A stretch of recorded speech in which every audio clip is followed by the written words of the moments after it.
Hey y'all, welcome back to the Faithful Farmer Mama. Today we are going to do some crafting.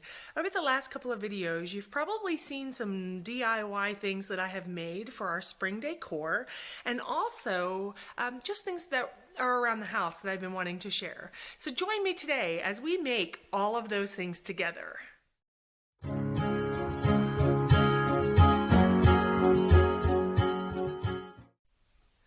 Before we get started today, let's go ahead and click the subscribe button and then click the little bell, which will alert you when we post a new video. Don't want to miss any of our videos. We tend to post 2 or 3 videos a week with things here around the farm, whether it be animals or gardening or cleaning house or decorating or even DIY and craft things. So be sure to click those now and give me a thumbs up if you like this video. Let's go get crafting. Okay guys, I just took a Rust-Oleum flat white paint and I took some spaghetti sauce jars that I had laying around the house that mason jar lids don't fit on top of, and I just sprayed them with this white paint. They look so cute, y'all. And the arrow, a friend of mine's son made these for me for Christmas, and I really want to put this up in my bedroom somewhere. I just wanted it to have more rustic feel to it. So that's why I'm painting it white as well.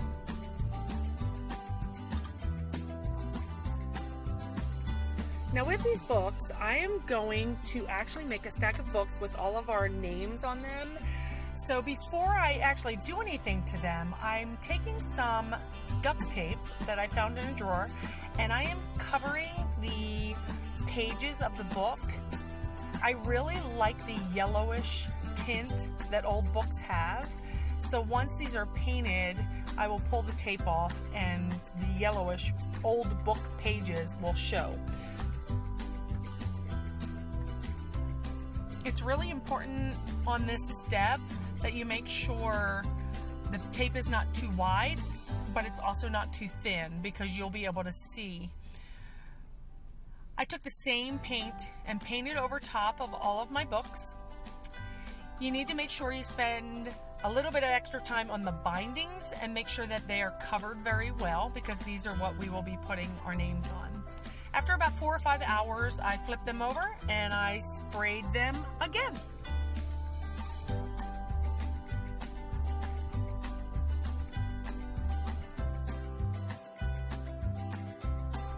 Now while they were drying, I went upstairs to my Cricut. I've had my Cricut about 14 years, I guess, and I am using one of my font cartridges and I'm typing out our letters for our names. So there will be 5 names and I heart us. The key here is you've got to make sure that your letters are not too big for the binding on your book. I had to do this quite a few times to get the right size, but once I did, it was really awesome. I just used this tool here. I have this tool, I've had this tool for probably 15 years and I don't even know where I got it from. It really looks like a weapon. It's very pointy, but it's great to pull out all those little pieces in your vinyl when you're taking them off of the white backing. So I just took some transfer tape or transfer paper and actually cut out the black piece, pulled out all the letters, and used the transfer paper to put on the black vinyl. And then I will put this onto each binding and use it as a stencil so that when I pull off the vinyl, the letters will remain as a paint stencil and not actually as vinyl. I did one for everyone in the family. I probably should have done them for the animals too. Maybe next time.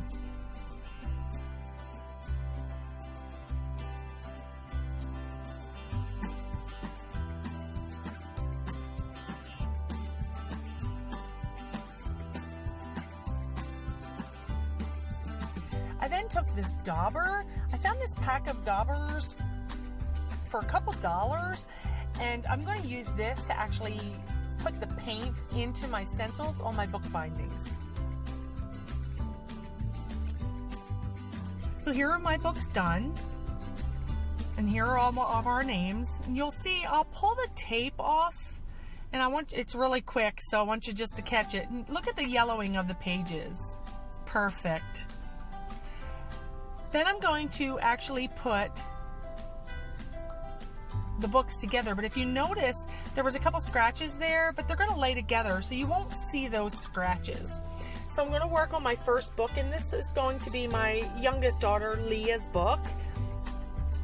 And you're just going to want to put your vinyl on the binding. You don't want to push too hard because it will pull off the paint that you spray painted on the book. So you need to push it hard enough to keep it stuck on there and that the paint won't slip through, but not too hard where it's going to stay on there and pull off the paint. Then I just take my dauber and my black paint, which is on a napkin. I like how the napkin will absorb some of the paint so you don't have too much paint on your dauber. And then I just daub away. I recommend that you allow each book to dry between 5 and 10 minutes before pulling off the vinyl. However, in this video, you will see I do not follow my own advice, and I will pull it off right after I put them on.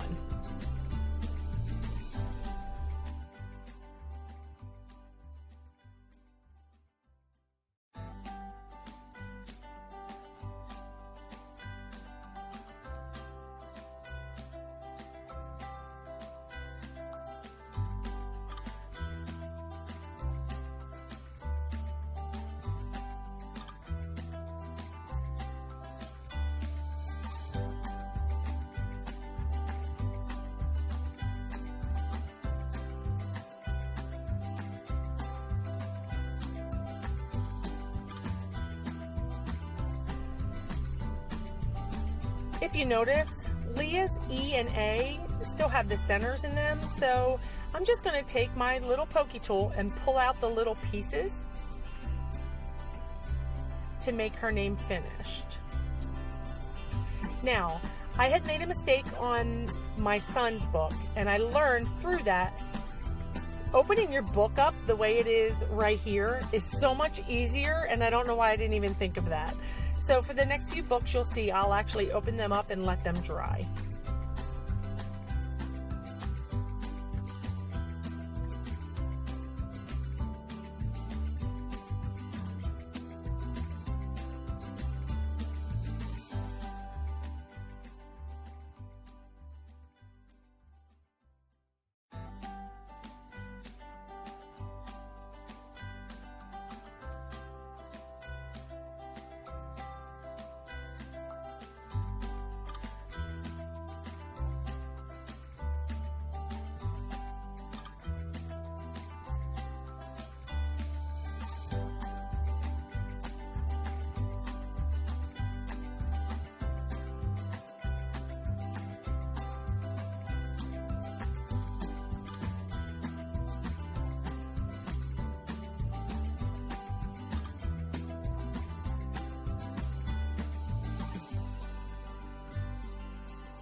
And here they are together.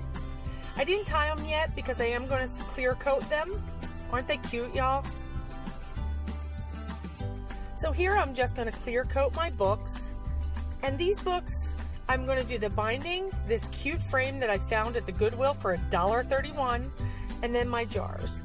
I'm taking some jute twine now that these are dry, and I am tying them together. And I'm just going to put a bow on top of them. If you go back to my Valentine decorating video, you'll see that I actually put the sprig of lamb's ear in the top of the book. Yo, I love how these turned out. Now, y'all remember I found this cute little frame? Well, I decided that I was going to cut out a phrase for spring.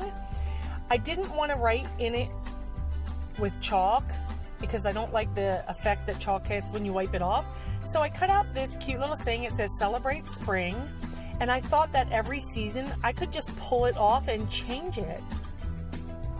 It's a great way to reuse the same cheap item with something simple like a piece of vinyl.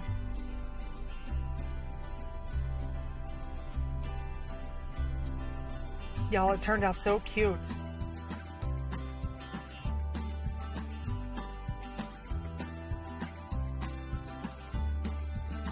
Doing the jars was simple and easy. All I did was take a regular spaghetti sauce jar that I had gotten from Aldi, and you'll probably see in the video where I spray painted this. It was so simple, just plain flat white paint. And then I found a pack of 3 of jute twine at the dollar store.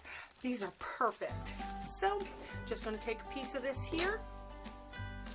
I'm going to put it around the neck of my jar. Tie a little bow here.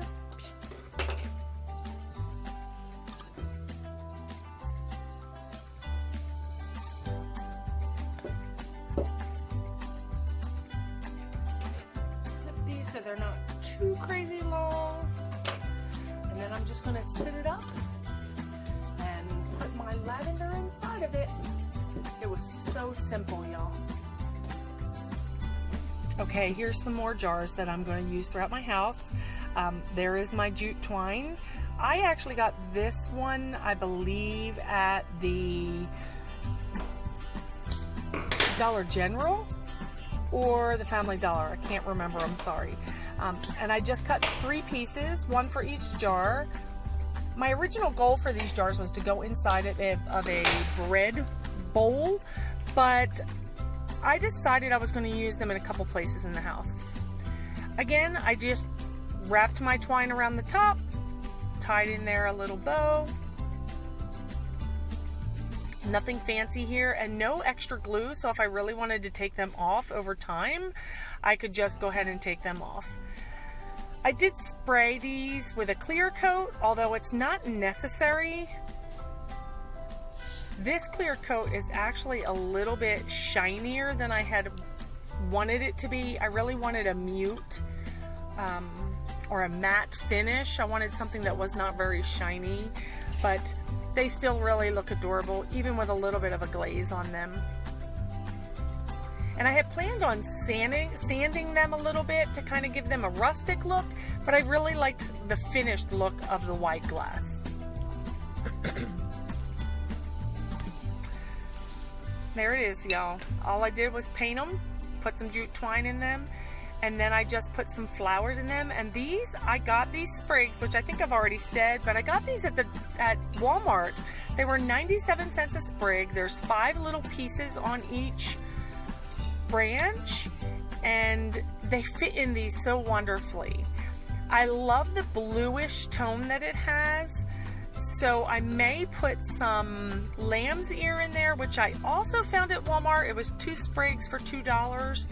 I just like the colors together, but I'm not really sure how I feel right now about it being in the jar with the lavender. It's something that I'm going to have to play with.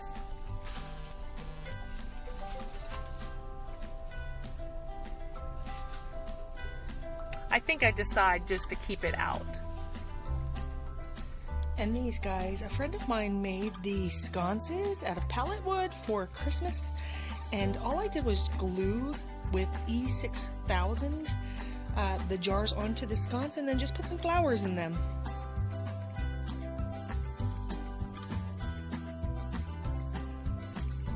I did want to just go ahead and show you the sconces before they were finished.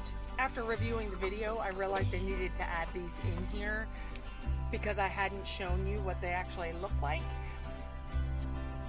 And I decided to use this adorable lavender. I found this lavender at Walmart on the bottom shelf. There was a whole bunch of it, and it's marked 97 cents. I couldn't believe it because it's actually a really great price for how it looks. And then I also found this lamb's ear there. There's 2 sprigs, and it was $2 for 2. I love the fuzziness and the color of this with the lavender.